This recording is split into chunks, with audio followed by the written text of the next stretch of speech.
Welcome back to my channel. అందరూ ఎలా ఉన్నారండి? నేనైతే చాలా బాగున్నాను. ఐ హోప్ మీ అందరూ కూడా బాగున్నారని అనుకుంటున్నాను. అండ్ ఈరోజు మన హెల్దీ సిరీస్లో డే 20 వీడియో. సో ఈ వీడియోలో అయితే నేను మీ అందరికీ కూడా ఒక అప్డేట్ ఇద్దాం అనుకుంటున్నాను. అండ్ లాస్ట్ వీక్ అయితే అసలు వీడియోస్ పోస్ట్ చేయలేదు, ఎందుకంటే మా ఫ్యామిలీ మొత్తం కూడా సిక్ అయ్యామన్నమాట. థ్రోట్ ఇన్ఫెక్షన్ అండ్ ఇంకా జలుబు, ఫీవర్ ఈ మూడు ఉన్నాయి. సో అందుకని చెప్పి అయితే ఇంకా వీడియోస్ అసలు పోస్ట్ చేయలేదు. సో ఇప్పటి నుంచి అయితే కంటిన్యూగా వీడియోస్ వస్తాయి. అండ్ అప్డేట్ అన్నాను కదా, సో ఆ అప్డేట్ ఏంటి అనేది నేను ఫర్దర్గా షేర్ చేస్తాను. సో ఇక్కడ అయితే నేను మార్నింగ్ డ్రింక్ కింద లెమన్ వాటర్ తీసుకుంటున్నాను. అండ్ ఇదైతే నేను అరౌండ్ 8 o'clock తీసుకుంటున్నానండి. ఇంకా మార్నింగ్ డ్రింక్ అయిపోయిన తర్వాత అయితే బ్రేక్ఫాస్ట్ కోసం చేస్తున్నాను. అండ్ ఈరోజు one of the lazy day నాకు. సో అందుకని చెప్పి ఇడ్లీలు వేసే ఓపిక లేక ఈరోజు అయితే దిబ్బ రొట్టె కింద వేసుకుంటున్నాను. సో ఇదైతే చాలా ఈజీ. సో ఫస్ట్ అయితే లోతైన ప్యాన్ తీసుకుని దాంట్లోనే ఒక చిన్న గ్లాస్తో వాటర్ పెట్టుకోవాలి. సో చుట్టూ ఆయిల్ రాసుకుని దాంట్లో ఇడ్లీ పిండి మనకి ఎంత లోతు అయితే కావాలో అంత వేసుకుని మంచిగా స్ప్రెడ్ చేసుకుని మూత పెట్టి ఒక 5 to 6 minutes ఇడ్లీ సేమ్ ఎలా అయితే మనం కుక్ చేసుకుంటామో అలానే కుక్ చేసుకోవాలి. సో ఒక టూత్ పిక్ పెట్టి చూసుకుంటే ఆ టూత్ పిక్కి పిండి అంటుకోలేదు అంటే ఇది రెడీ అయిపోయినట్టే. సేమ్ మనకి ఇడ్లీ తిన్నట్టే అనిపిస్తుంది, కానీ at the same time uttapam తిన్నట్టు కూడా అనిపిస్తుంది. సో ఇదైతే చాలా చాలా బాగుంటుంది అంటే క్విక్గా అయిపోతుంది అనమాట. అండ్ మెయిన్గా ఎక్కువ గిన్నెలు తోముకోకర్లేదు. సో అది మెయిన్ రీజన్ నేను వండుకోవడానికి. అండ్ దీంట్లోకి పల్లి చట్నీ వేసుకుని తింటే ఆ కాంబినేషన్ చాలా చాలా బాగుంటుంది. సో ఈరోజు నా బ్రేక్ఫాస్ట్ అయితే యమ్మీ దిబ్బ రొట్టె విత్ పల్లి చట్నీ అనమాట. సో ఈరోజు అయితే నేను నా బ్రేక్ఫాస్ట్ని 10:30కి ఫినిష్ చేసుకున్నాను.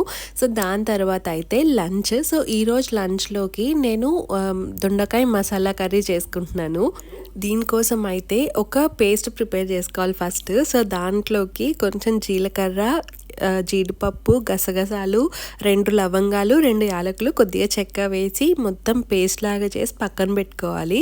సో ఇంకొక ప్యాన్ తీసుకుని దాంట్లోనే కొంచెం ఆయిల్ వేసుకుని మనం గుత్తొంకాయని కట్ చేసుకుంటాం కదా 4 sides, సో అలాగే ఈ దొండకాయల్ని కూడా కట్ చేసుకుని మంచిగా ఫ్రై చేసుకోవాలి. నార్మల్గా డీప్ ఫ్రై కూడా చేసుకోవచ్చు, బట్ మనం ఎందుకు ఆయిల్ అని చెప్పి నేనైతే నార్మల్ ఫ్రైయే చేస్తున్నాను.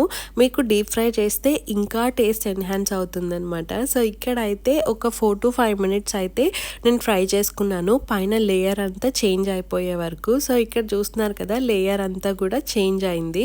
సో ఇప్పుడు పక్కకు పెట్టేసి సేమ్ అదే ప్యాన్లో నేను ఆయిల్ ఏం యాడ్ చేయలేదు, సేమ్ ఆయిల్తోనే కొంచెం జీలకర్ర అండ్ అలాగే ఆనియన్, కొద్దిగా పచ్చిమిర్చి వేసి పేస్ట్ చేసి పెట్టుకున్నాను. సో అదే పేస్ట్ని ఫ్రై చేసుకుంటున్నాను ఇక్కడ. ఇదంతా కూడా పచ్చివాసన పోయే వరకు అయితే కలుపుకోవాలి. అండ్ నేను ఇక్కడ కరివేపాకు యాడ్ చేసుకున్నాను, మీరు ఫస్ట్ కూడా యాడ్ చేసుకోవచ్చు, అది మీ చాయిస్. సో అది కొద్దిగా ఫ్రై అయిన తర్వాత దీంట్లోకి అల్లం వెల్లుల్లి పేస్ట్ అండ్ అలాగే మనం ముందుగా చేసి పెట్టుకున్న మసాలా పేస్ట్ అయితే యాడ్ చేసుకుంటున్నాను నేను ఇక్కడ. అండ్ ఈ మసాలా మొత్తం పచ్చివాసన పోయే వరకు అయితే ఫ్రై చేసుకోవాలి. సో దీంట్లోనే ఆయిల్ కూడా రిలీజ్ అవుతుంది మనకి. సో ఇక్కడ ఆయిల్ రిలీజ్ అయ్యాక దీంట్లో కొంచెం పసుపు, కారం, ధనియాల పొడి అండ్ కొంచెం జీలకర్ర పొడి వేసుకుని మంచిగా ఫ్రై చేసుకోవాలి. అండ్ నేను ఇక్కడ కొద్దిగా వాటర్ యాడ్ చేశాను, ఎందుకంటే మసాలాలన్నీ కూడా మాడిపోకుండా మంచిగా వస్తాయి అని చెప్పి నేనైతే కొద్దిగా వాటర్ వేసి ఫ్రై చేసుకున్నాను అనమాట. సో దీంట్లోనే కొంచెం ఆయిల్ రిలీజ్ అయిన తర్వాత మనం ఆల్రెడీ ఫ్రై చేసి పెట్టుకున్నాం కదా దొండకాయలు, సో అవైతే యాడ్ చేసుకున్నాను నేను ఇక్కడ. సో దొండకాయలు యాడ్ చేసుకున్నాక మంచిగా మసాలా అంతా పట్టే వరకు కలుపుకోవాలి ఒకసారి. సో అంతా పట్టిన తర్వాత ఇక్కడ నేను 1 glass ఆఫ్ వాటర్ యాడ్ చేసుకున్నాను, ఎందుకంటే మసాలాలతో పాటు మనం దొండకాయని కూడా బాగా కుక్ చేయాలి. సో అప్పుడే టేస్ట్ అనేది బాగుంటుంది. సో ఇక్కడ అయితే నేను 1 glass వాటర్ యాడ్ చేసుకుని మంచిగా కలిపేసుకుని ఇంకా మూత పెట్టి నేను ఒక 2-3 minutes లేదు 4-5 minutes అయితే కుక్ చేశాను. కుక్ చేశాక లాస్ట్లో ఆయిల్ అనేది రిలీజ్ అవుతుంది. సో ఆయిల్ రిలీజ్ అయ్యింది అంటే మన కర్రీ ఆల్మోస్ట్ కుక్ అయిపోయినట్టే. సో ఆయిల్ రిలీజ్ అయిన తర్వాత ఇక్కడ నేనైతే పక్కకు పెట్టేసుకుని మంచిగా సర్వ్ చేసుకుని నా లంచ్ అయితే ఫినిష్ చేశాను. సో ఈరోజు నా మసాలా దొండకాయ కర్రీ మీకు ఎలా అనిపించిందో చెప్పండి. మీరు కూడా ఇలానే చేస్తారా? నా కామెంట్ సెక్షన్లో చెప్పండి.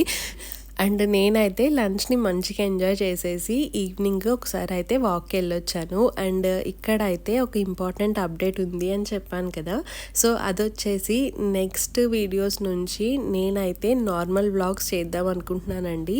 ఈ హెల్తీ సిరీస్ స్టాప్ చేసేసి, అండ్ హెల్తీ సిరీస్ ఎందుకు స్టాప్ చేస్తున్నాను అంటే మెయిన్ రీజన్ వచ్చి నేను నార్మల్ ఏదైతే వండుకుంటున్నానో అదే చూపిస్తున్నాను మీకు, అండ్ అది రిపీట్ అవుతుందనమాట.